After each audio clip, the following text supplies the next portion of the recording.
Presidential candidate Abel Herrera claims to have a vision for the future and the nation's best interest at heart, but does he really? As the incumbent commissioner of Ice Rink Fantasy League, a position he has held unopposed, mind you, he has made some very questionable decisions. In the past year alone, he has reversed the trade between Mark and Super Blue just because he decided it was unfair to Super Blue since it was his first year in the league, despite the fact that both men were fully grown adults and knew what they were agreeing to. Later, he threatened to undo Mark's roster moves after he added Steven Stamkos and Dougie Hamilton and returned them to Adam, who dropped them due to what appeared to be season-ending injuries. However, with the season postponement, that would no longer be the case, so Mark acquired them fair and square. Still, Abel threatened to undo this and return them to Adam if the season resumed.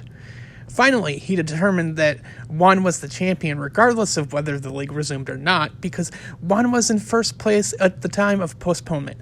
However, he completely ignored the fact that Mark only had one less loss than Juan going into that week and was leading Juan during their match that week and was projected to win as well.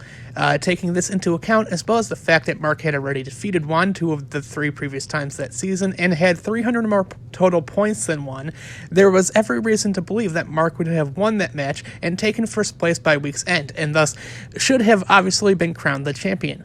How Abel didn't reach this conclusion, and also didn't heed the advice of his statistical advisor Ashton, whom had already advised him that the team with the most overall points should be awarded the championship, the world may never know.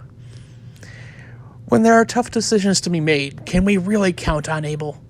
Is this really the guy you want to lead this country into the future? Yes, Abel for President!